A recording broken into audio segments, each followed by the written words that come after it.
Good morning, good morning, good morning. Welcome in, everyone. Happy Wednesday. Today is another day to win. How's everybody doing? Let's see here. Ain't T, you still here? Arroyo, who is Jeanette? Welcome in. Jackie, welcome in. JC, welcome in. Where did Miss Paula? Miss Paula does retirement. Welcome in. How you guys doing today? And what the heck do you think about this topic as we go into the chronic illness? I have some questions in the chat already from Jeanette. So I'm going to go ahead and answer these questions. Let's see here. Do you ever worry about how long you're going to live with your diagnosis? Well, let me answer it like this. I no longer have the cancer, but during the time when I did, there were moments when I did worry about if I was going to live or if I was going to, pass on, if the cancer was going to take me out or, if I was going to survive it. So yes, I did worry about that in some areas and during some time. When I first got diagnosed. And then I also had moments during the radiation time. It was so painful. I didn't care. I was like, I'm going to, unalive myself because it was so painful. And I thought I wasn't going to be able to make it. And I didn't want to because I didn't want to continue in the endurance of the pain. But I got through it. And yes, I did worry about it. But as time continued to progress, that was no longer a concern at all. And I saw the light at the end of the tunnel, I'll say. So, yes, the answer is yes. So, Arroyo also asked me, let's see, do you ever wonder about, since we have chemo in our bodies, will that shorten our lifespan? No, I don't wonder about that. I am, and I want to talk about this today, the aftermath. So it's the aftermath that I sometimes have concerns about and I have feelings about. And before I say anything, I wanted to say that before all of this, and even now, I have a greater quality of life, right? But at the same time, I don't want to pretend like I don't have feelings and emotions around what the chronic disease, the cancer, colorectal cancer, left me with. So I don't want to pretend like, that's not there and life is all wonderful and roses every day because I was blessed to have life after cancer. I am blessed and I am grateful, but at the same time, yeah, I feel things and I have emotions around it. And sometimes I cry about it. It could be during a time when I'm changing my bag and I have this moment where I think about what the heck happened and why is this like this? And, I go through all of that. So I want to also ask you guys some questions around your chronic disease, if you still have one, or if you had the type of chronic disease that uh, you was able to mitigate and, get a cure or, be that disease has gone away because of some treatment that you had. And is there an aftermath? So welcome in, Cheryl. How are you? Good to see you. Gloria, good to see you. Welcome in. And Geraldine, welcome in. Happy Wednesday to you. Wednesday for winners. It's good to see you all. So I'm going to answer these questions because I know Jeanette Arroyo has to go to work. So I want to make sure I answer all of her questions. Here's another question. How does your husband feel about your diagnosis? What I mean is, have you had the conversation that touches you emotionally, sexually, the stuff that brings tears? Absolutely. And let me tell you that through this entire journey, my husband has been calm and understanding and very encouraging about the diagnosis and the treatments and all of that. And I was the one having all the meltdowns and feeling upset a lot, but he has been calm and reassuring. There was only one time when he thought that he was not going to be able to take it, and that was during a appointment that I had with my surgeon prior to the surgery and prior to chemo. I had this appointment and she had to do a rectal exam, and he was in the room, and it was the most horrible pain ever. And I was in there screaming, and he just felt so touched and so alarmed by it that he had to leave the room. But other than that, he's been more calm and sometimes more than I wanted him to be, because I was like, do you realize what I'm going through? And he was like, yes, I do. But if you're spiraling out about it, it's not going to help you. It's going to make things worse. And so it was good to have him there in the love and support and understanding around it, and he never had a moment where that he shared with me, I'd say. And we did cry together, but he never had a moment where he thought that I wasn't going to make it. He was always saying, girl, you got this, we got this, we got a good medical team, it's going to be okay, so he never had those moments. So Geraldine says, I understand, Sandra. I have several life-threatening illnesses and have been overcoming of some due to my lifestyle journey. Well, thank you for sharing that, Geraldine. Can you share more about what your life-threatening illness is, and what you've done to cope, how you've been coping? And I'm going to go up while you're thinking about that question.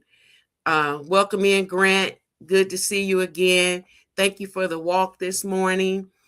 I'm going to go up because I know she had another question. She wanted to know where I am in my relationship. We're in a good space. Sometimes we laugh about the intimacy, and we laugh about things that are different in my life, so far as me having the colostomy bag. And sometimes we cry about it. We still talk about it and we still cry about it, but we're in a good place. And he's even experienced the bag changing during the early part of after surgery. He was able to take a training so that he could bring me home, and for him to use for him to learn how to work the PIC line for the TPN, the infusions that I was getting with my nutrition. So he had to learn how to administer the medication, or the vitamins and the nutrition and the stuff that goes into the PIC line through my veins. So he learned how to do that. So he's very hands-on. If there's an accident, or if I'm having a meltdown because while I'm trying to change my bag, that sometimes, I'll Lazy Daisy will just get super active and I need help. He's able to do it without any problems. It doesn't bother him. He's not grossed out by it or anything like that. And I know Jeanette had a question about intimacy. And hey, BD, welcome in. Good to see you. Happy Wednesday to you. How you feeling? How you living? That's BD saying. If you don't know that, now you know. Good to see you. And I would greatly appreciate it if everybody had hit the like button if you haven't. Thank you so much. Jeanette had a question about intimacy. And so I want to encourage anyone who has a colostomy or ileostomy or urostomy, especially if you're in the post-surgery and the early stages of living with your pouch, living with your bag now. Talk to your partner and have conversations around it. Intimacy doesn't have to stop because you have the bag. It doesn't have to stop. It doesn't have to change. It's just something that you can talk about and just figure out how that works for you.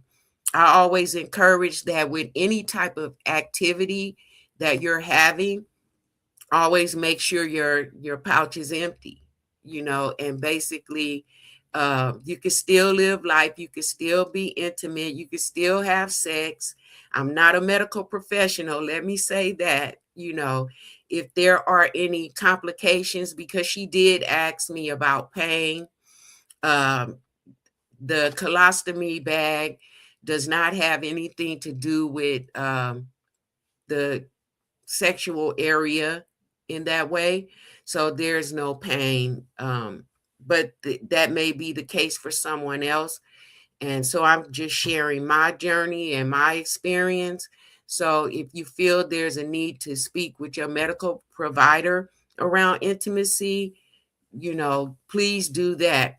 But as for me, intimacy hasn't changed. We talk about it, and I just make sure the bag is empty, and we just move on. And I'm trying to keep it as clean as I possibly can when I have these discussions. But I want to smash that stigma around, because you have a colostomy or ileostomy or urostomy, your intimate life is over. That's not true. That's stigma thoughts, and it's absolutely not true.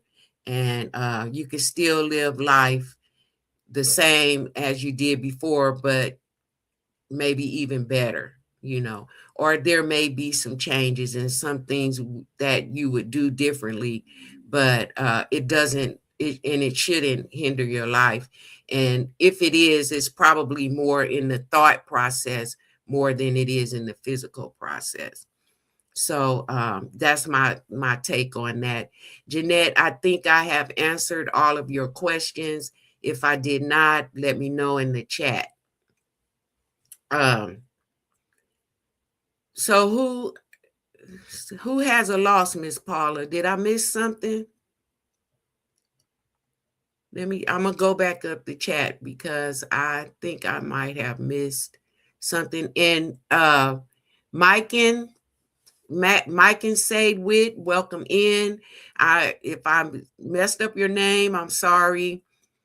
I'm saying the best that I can. I think I got all the questions answered. And if you all have any questions, just put them in the chat and I will be more than happy to answer.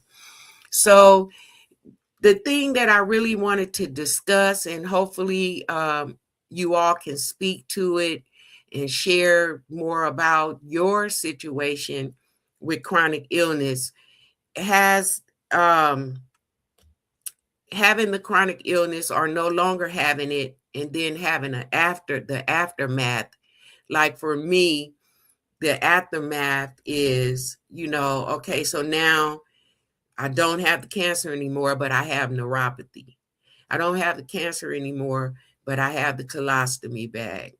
I don't have the cancer anymore, but I have moments where my life has changed in a way that sometimes hinders movement. And everybody knows that I'm going through the exercise now. I'm learning to incorporate exercise back into my life. And it's not always easy. It's painful.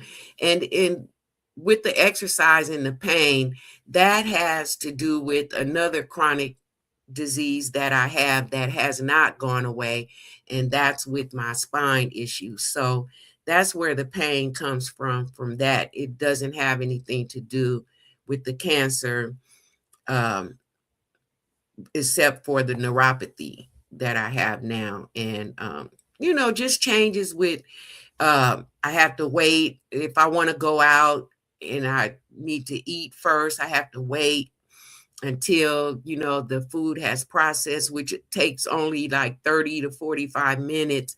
And then I need to change my bag before I leave the house, to keep from having to do a bag change while I'm out somewhere or in my car, like I have had to do before. So different changes like that. Movement is not the same. It's different. Okay, I don't know if I'm gonna be able to pronounce this word, sarcoidosis or something like that, in secondary pulmonary hypertension, sleep apnea, and still needs several surgeries. But because of lung disease, I've lost 90 pounds on Manjaro. These illnesses have been in remission. That's awesome. That's awesome to hear. But because even though it is in remission, you still have the aftermath of that, correct? Some of the things that having that chronic disease, and now that they're in remission, there are certain things that you cope with on a daily basis, having had those diseases. And so that's what I want to talk about. We're grateful that we still have life, but at the same time, we don't want to ignore the aftermaths and, the different things that happen for us to get to the place where we are right now in our life. And so that is what led to this topic and led to this conversation. Thank you so much, Geraldine, for sharing your illnesses with us and letting us know, uh, personal and private things. So I appreciate your openness and for sharing on this space with us. Grant said something. Uh, we've mainly dealt with our daughter who had a heart defect. So absolutely challenging, right, Grant?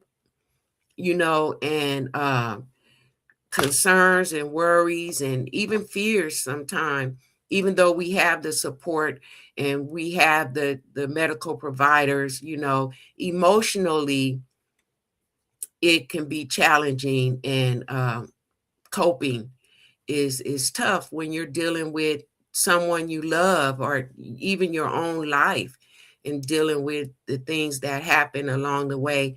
Even though we still have life, in our bodies, there are still challenges emotionally and physically afterward, and also during the day-to-day living with that chronic disease.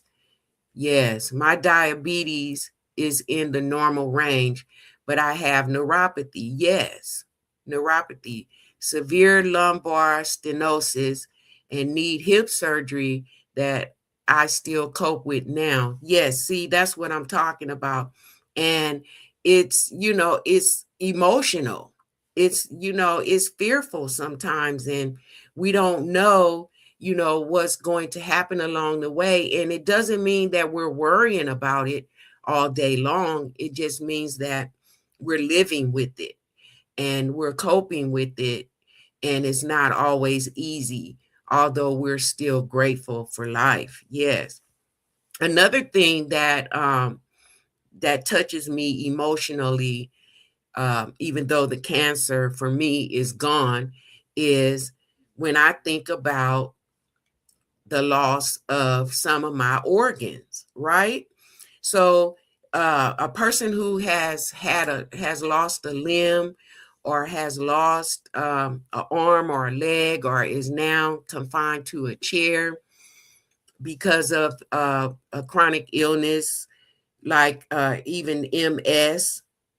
um, losing a limb or losing a organ or a body part is emotionally challenging. And so when I think about the great quality of life that I have now, I still think about, I had to lose my rectum, part of my my entire sigmoid colon, and I no longer have, any function in the backside. So sometimes I cry about it. I'll be like, I don't even have all my full organs, all of the organs that I started off with in life. And sometimes it touches me in an emotional way. And I don't think about it all the time, but even when I have that phantom rectum syndrome, and it feels like I have to go from the backside, but I know that nothing is back there. Sometimes it makes me emotional and it makes me upset, that my body is different. And so, I really wanted to talk about it. And I'm so glad that you all are here with me and sharing, your challenges and sharing what you've gone through as well. And yes, again, I'm going to keep saying it throughout that we are grateful that we still have life, but we don't want to ignore, at least I don't want to ignore the emotional aspect of what the chronic disease has left me with, you know. Grant says neuropathy is something you have to stay on top of for sure. Watch those feet. Absolutely. One little blister can turn into something so bad if not watched and cared for. And Grant is absolutely right. You really have to, be mindful of your balance with neuropathy in your feet.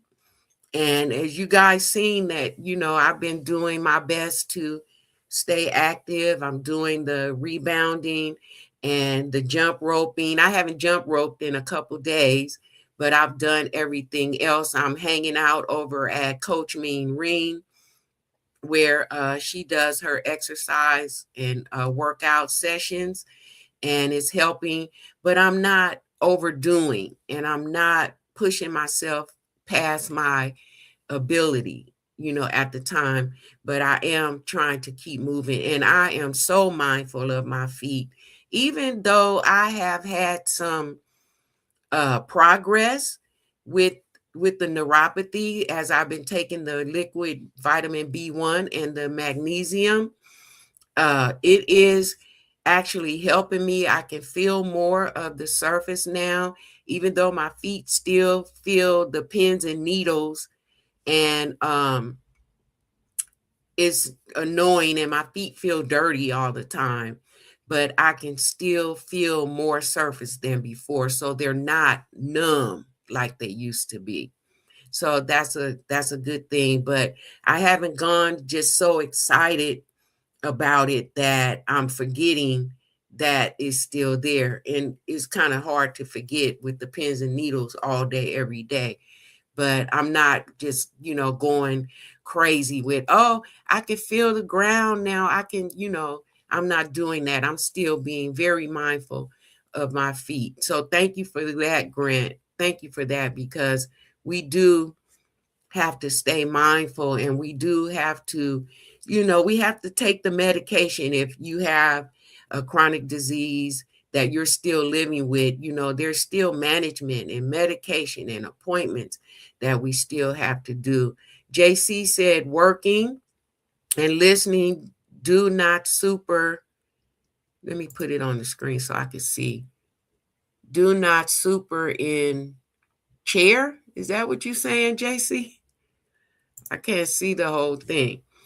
But yes, I really wanted to talk about this because I'm like, I know that I am not the only one that has gone through the emotional challenges around living with, typo, I figure. Not in the chat. Working and listening, not in the chat. Okay. Thank you for sticking and staying all the same, JC. I appreciate you. Just explaining why I'm not seeing greetings. Yeah. Thank you, JC, for that. Because we have to. The beautiful thing about being able to spend time with other people in lives and visit other people's channels and watch videos, we're still working and we're still doing things. So we're multitasking, and sometimes that even calls for what we call being in the bushes, but we're still here. And that's what's important, that we're still present and we're still here. And I appreciate everyone so much for being here with me today. It's been a while since I've gone live because I've been busy and working 2 jobs and exercising and, getting out, going to the park more, just doing things that is a great enhancement for my life.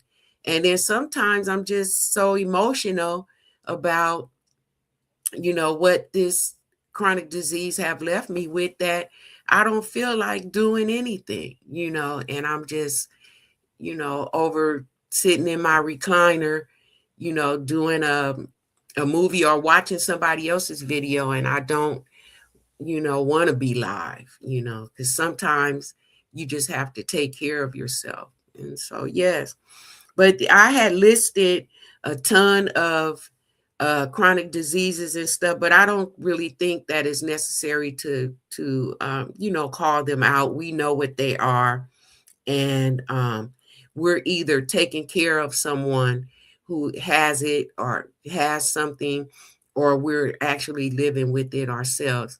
But the main point and the main thing that I wanted to bring attention to is the fact that some people actually feel guilty. And I wrote this down. Some people actually feel guilty because they survived a chronic disease or survived a near-death situation. And they feel like they shouldn't say that it's hard sometime or that it hurts sometime. And if you're anybody uh in the live later on in the replay, or anybody that's in the bushes, or anybody that's just listening from afar and you're not in this chat, you, and this is my personal response to that thought, you don't have to feel guilty about surviving. It's going to hurt you more, and it's going to be more traumatizing mentally if you feel like you need to be guilty about surviving, and that you have to always say that I survived, so everything is great, everything is wonderful. You don't have to do that. It's okay to be real about where you are in this life and where you are with this chronic disease, and that you survived it. And it is hard sometimes. And it's okay to say that. And it's okay to verbalize that. And I think you should, because if you're holding those true emotions and those true feelings in, it's not always actually realistic, if I can say that. So, yeah, some people do feel like that. Um, I don't want to be that person. I'm not going to be that person. I'm not going to let uh, the surviving of cancer be a thing where, because I did that, I just have to talk about the roses of it and always talk about the quality of life of it. I'm grateful for that. But at the same time, I got to be realistic and talk about the challenges within it, even after, being in remission. And I don't even know if I could say I'm in remission at this point, but it's been a year since I had the surgery, and I am doing well. But yes, I do have challenges. I do have emotional moments about the changes in my body, the loss of some of my organs, and sometimes just on a regular day with changing the bag, I'm like, oh, you know, what has happened to me? And, I feel emotional about it, and I'm not going to pretend like I don't, and you don't have to either. You could be real about your experience, and it is your truth and it is your experience. So, I hope that's me saying that is helpful to you. Yes. So I only plan to be here 30 minutes. If you guys want to hang out a little bit more, we can hang out um, for a little longer and talk more about it if you like. Absolutely never feel guilty for surviving. Yes, it is sad. It's sad that not everyone does, but that shouldn't make you feel bad for living. The Lord deals with each situation for sure. Well said, Grant. Thank you so much. Because, we could go into a false humility and a false sense of self when we, feel like we just have to say, "Oh, I'm a survivor. Yes, it's all is well, all is great." And it is. It is sometimes, but sometimes it's not, you know, especially when you could barely get out of bed in the morning. You be like, "Ooh," so we have to look at all sides of it, and we have to, support one another and be there for one another, and not expect people to be a certain way because, or, live a certain way because they survived. It's awesome that we survived, and, but some people did not, and only God knows who, what, where, and why in that aspect of the situation. But chronic illness is a real thing. The aftermath, the daily challenges, the daily living with it, it's a challenge sometimes, and on other days it's super great. So we have to look at both sides, and we have to have a balance with that. And so that was basically what I wanted to talk about, because there are so many things that are going to be coming up that I have not talked about yet, that I want to talk about and that I want to share. But it takes time to get there. Just want you to know I support you, Sandra, and that's why I share my story. I appreciate you, and Geraldine, I support you too. And I really appreciate that you would come on and share such sensitive information, and, be open about sharing your life with us and your challenges and what you're going through. And I absolutely wish you well, and I am here to support you as well. And I think that the more we talk about these things, we don't have to talk about the downside of it all the time, but we do have to talk about it sometimes. And we have to lift one another up as we share it, and encourage one another to keep going, since we have been blessed with, the opportunity and the second and the third and the fourth chance of life. And it's a blessing. I'm glad that I'm here. I'm glad that I have all of you in my life, and I am always wanting to support your journey as well as you support mine. And I think I touched on everything that I have here. Jeanette Arroyo, I hope that if you're not still in the chat, you'll be on the replay. And I hope that I was able to answer all of your questions. And if not, you can always ask me more questions, in the chat, in the replay. Yes. And again, I appreciate that you all are here. And I got to get back in the groove of doing live again. Uh, I really enjoy it. I think that the connections are great. And anytime that someone is interested in, doing sharing the live with me, just let me know. I'm starting to get a little more comfortable and open to doing more, since Kendi K has opened that opened that box up and got me out of the comfort zone with that. Hey Adam, welcome in. Good to see you. Um, Yes, I know you are working, Adam, and can only stop for a minute. And I will always see you in the replay, as always. I appreciate you stopping by to say hello. It's always good to see you. and it's always good for you making me laugh. I love that. I appreciate you. Just seeing you in the chat right now, I just start smiling because you always make me smile and you always make me laugh, and I appreciate you. Yes, and I know we're going to be cutting it up later. And don't work too hard. Make sure you stay hydrated and that you get that rest. I always tell you that. Get the rest when you need to so that you can continue to be employed. Because if you don't take care of that body and take care of yourself, you won't be able to get things done. So, yes, I appreciate you. Adam. And some of you guys probably already know Adam because I've seen him in other people's lives and chats. But say hello to my wonderful friend Adam if you do not know him.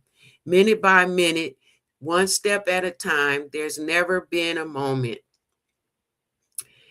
that has, okay, hold on, I'd have messed that up, that his hand has left mine. Amen, Grant. He's with us all the time. You have a good day, Adam.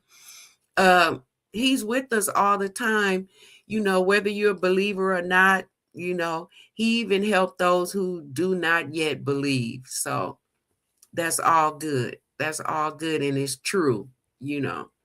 And God is good, and he has kept us, and he is pulling us through. But there's some work and some things that we have to do as well, because faith without works is dead. And it doesn't mean you have to work in a way, to get something from him, but it's like a collaboration. He allowed me, I'll just put it this way, he allowed me a second chance to live, but there's things that I have to do to manage the aftermath and manage the life now that I'm still here. I can't just be like, okay, so he gave me life, so I'm just sitting over here, la, la, la. There's still things that I have to do to cultivate and to continue to have that greater quality of life that he's blessed me with, So that's where I am with that. And again, I'm grateful. I'm grateful. And because there was times like the question that Jeanette asked me earlier, was there a time when I didn't think that I was going to survive it? That's not exactly what she said, but that is what she meant. And yes, there were times when I thought that, but I'm here and I'm grateful and I'm glad. But at the same time, it's still hard. Sometimes it's tough, and I have to work at it, and I have to manage the emotions that come with it. And I'm sure that you all are doing the same, and you're all thinking, in that same way, and you all have emotions around it. It would be just, kind of different or strange if you didn't have any emotions about it and that you don't look back sometime at where you came from, to get to where you are and to maintain for where you're going in the future. So I think that it's a good topic. I think that we should revisit it, So if there are any moments when you're experiencing that, share it. Share it. Don't hold it in, because it's only going to hinder you and stifle you from moving on and to getting, more progress and more, I like to call it footage, more movement, as you go forward. So, acknowledge those moments and share and have conversations about it, even if it's self-talk, but verbalize it and get it out, have the experience, acknowledge it, and get through it and keep moving, So that's my take on it. That's my feeling about it. I'm not going to pretend like it's not happening. It's happening sometime, but it's still also great. I still have the quality of life, even though I have the challenges as I continue to live. And with that, I'm going to go ahead and land the plane. And I want to thank you all again for being here and supporting me and showing so much love. And I will see you all in the next one. Living it stronger.